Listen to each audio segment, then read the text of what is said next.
Welcome back to the FitBiz journey with your hosts Daniel Neary, Parita Patel, Lizzie Neary, and today we're going to talk about welcoming your competition with open arms. Welcome. So this episode is going to be amazing for you because we hear it all the time that the personal trainers, gym owners, employees, your employees, everyone is just so busy dealing with the competition, and they always bring it up that the competition has this gym has this, that trainer is doing that. However, nobody really cares about the competition, and first of all, you should welcome them in open arms, and I'll tell you why and what happened to me when I opened the competition with open arms. Welcome the competition with open arms. Yeah. So, but the point is that so many people are just so busy comparing themselves to the competition, and instead of comparing themselves to themselves and outgrow themselves, right? Yeah. I mean, the focus is in the wrong place when all you're doing is thinking about your competition, because then you're taking away from what's even more important, which is your business, your team, your clients. So why focus on what else is going on? Not that you shouldn't keep an eye on it, but still. Yeah. So you need to have, for example, in our case, we have a knowledge of competition, but we are not so much spending any time or headaches on it. We know that they exist. But if they want to try us out, for example, or they want to train at our studio, we'll welcome them with open arms. And then, for example, I had a crazy trainer that I welcomed with open arms. Her name is Parita. She was a competition technically because she was a personal trainer at LA Fitness, right? At the French place, La Fitness. And what happened is that she came in to try our crazy workout, and then I could have said no because she's a personal trainer, and we knew that she's a personal trainer before she came in. But no, we welcomed her, and then look, now she's sitting right there. Yeah, right? It all worked out. Yeah. So, but this is just one. We help them, for example, we give out our equipment, we teach them how to use it, we coach them, we even created this podcast to help you guys basically the competition who's listening, because we know that again, alone we cannot eliminate obesity and we cannot help people, but together we can help way more people, and we can actually put a dent into obesity. So that's why we are all here today. And then what I wanted to point out is that if anybody, come in, and which by the way happened to us, it's in my book FitBiz that Parita is actually holding, that it happened to us before that the competition actually came into our studios, even from Europe. We have competition from Europe because of our aircon stimulation workouts that are hugely successful there. They came in, took pictures, videos, they literally write down some of our processes, prices, took pictures of the pricing sheet, us for our waivers, everything. right? And like everything. Yeah. I was freaking out because I didn't even think about it. I'm like, how are we just giving away every secret of everything that we've built ourselves? But if you look at the back of the cover of FitBiz, which if you don't have your copy, you should get one, it literally says, how can you build your gym so that you can be the best in the industry? The answer is here in FitBiz by Daniel Neary. Yep. He literally gave away all his secrets in this book. And that's crazy. And most people, well, unfortunately, but I hope you guys take action on it, because knowing and not using is also not knowing. So once you learn something, make sure you take action on it. But what I wanted to point out is that, so here's the thing: when they get all that information, you get all that. The thing is, you can give out everything that you have, because only one person will actually take action on it. That's one thing. And second thing, they don't have you, they don't have your culture, and they don't have your team. It's just like we talked about this, I think, earlier with Michelangelo as well, that who is an amazing artist, by the way. But we talked about it all the time, that just like the IndyCar racing. So there are so many cars, they are the same, they can have the same specifications of the car, but what they cannot have is the driver and its team that is working together amazingly, simultaneously. Simultaneously. Yeah. Yes, there we go. Working together, but that's what you cannot have. You can have everything else, but you cannot have what they have. And that's why you don't have to worry about the competition, right? It makes perfect sense. I mean, a product is a product, but the people behind it, the brand behind it, that's what people are really buying into. So even if you're giving away how you did something or what you did, they're going to try their best to maybe copy it, the few people that try, but there's no way they'll be able to get it 100%. So.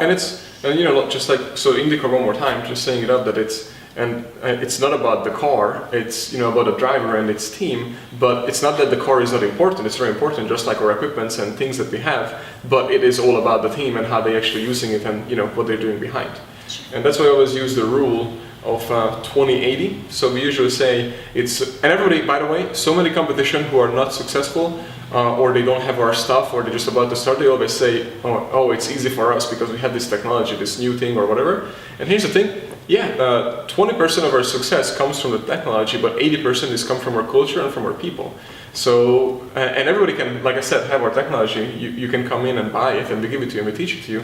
But again, it comes down to, the culture, what we're building up, the people, and how we actually operate into it, right? So how do you differentiate? I mean, we have our education system, right? So we spend a lot of time with our team, making sure that we're making them the best they could be, equipping them with everything that they can have.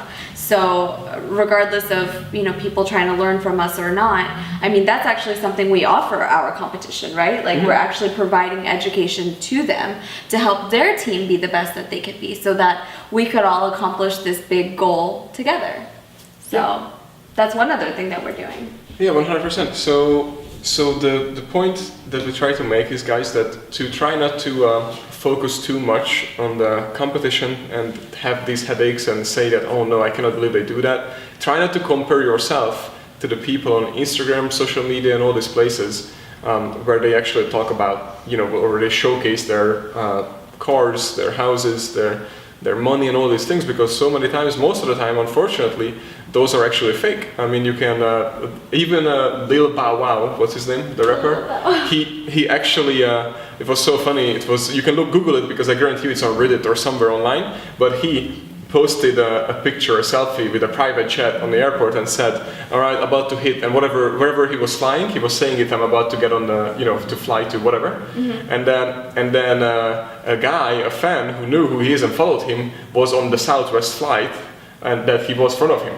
So he was flying Southwest Airlines, and he literally took a picture of him on Southwest while he's sitting, and then he tagged him and said that, "Oh, I thought you were flying private," and it's all online, and then it just went on, and he erased the picture and everything. Yeah. It's so funny, but the point is, first of all, you don't know what the competition have done to get there, and lots of times you cannot just go from, let's say, starting. You can compare yourself to starting today as a personal trainer or gym owner to a business that's been established for 5 to 10 years. And most people, that's what they do, because when businesses are brand new, you don't know about them because they are obviously brand new unless they did an amazing job and they blew up. So, and even then, you cannot really compare yourself. The biggest part, I think we did an episode about this. What's her name? Kylie Jenner? Yep. The little girl, and who is worth over $1 billion now, right? Right. But the point is that so many people are comparing. I even heard that on some of the podcasts that girl would say that oh, but she has all this and I'm the same age and that kind of stuff.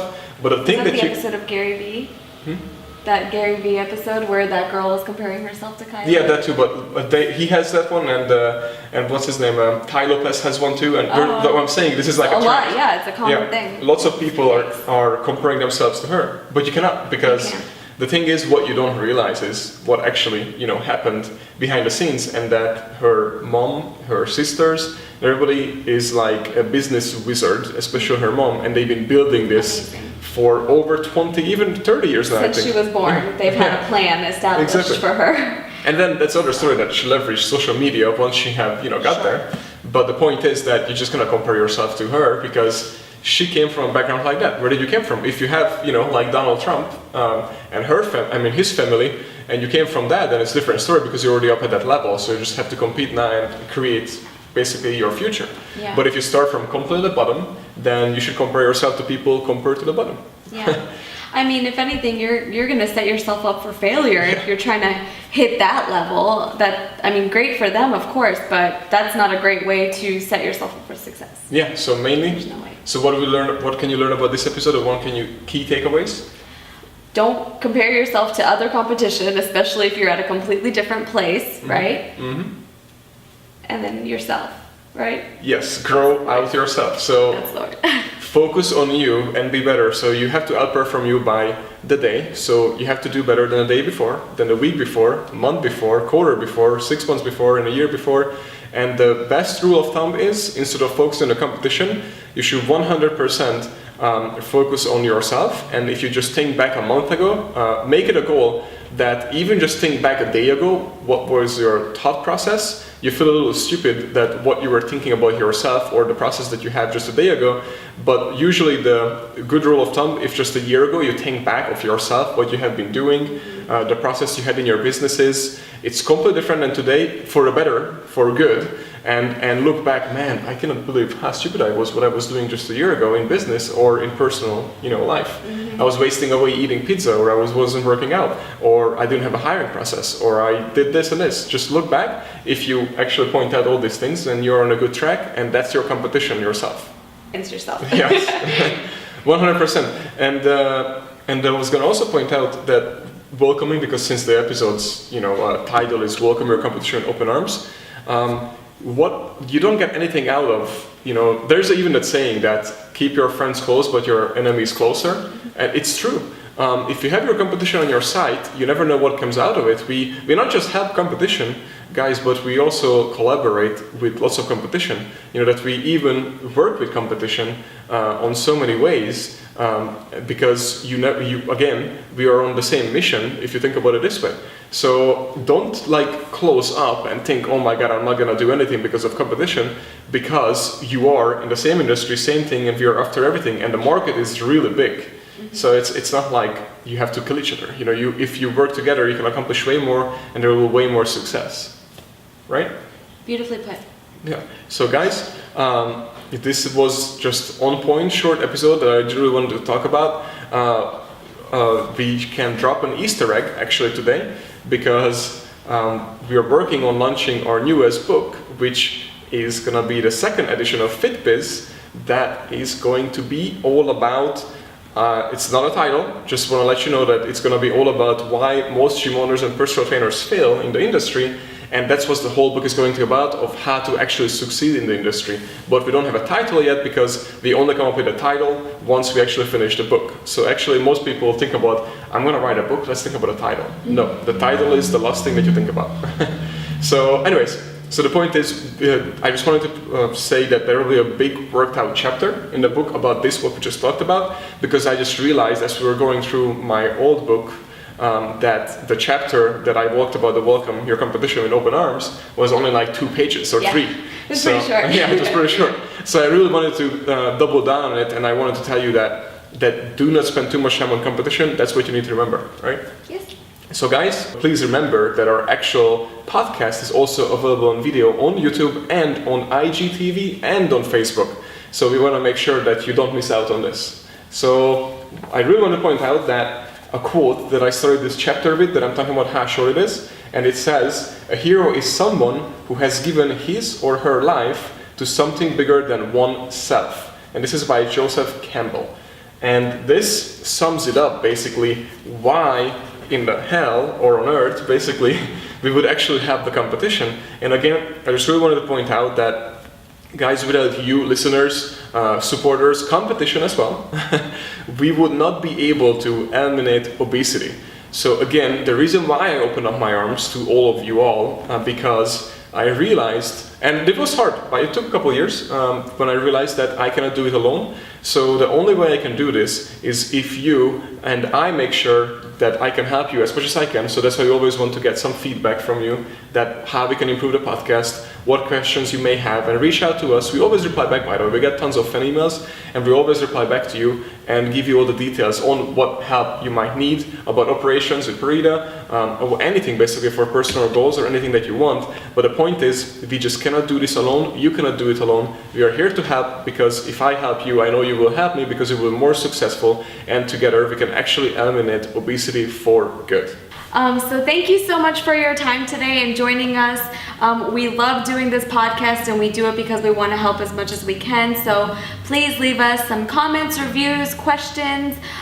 Make sure you like, share. It's all over, whether it's Facebook, it's on YouTube. We mentioned that earlier. Feedback is the #1 important thing, but thank you for your time. We will see you next week. See you next week. Thank you.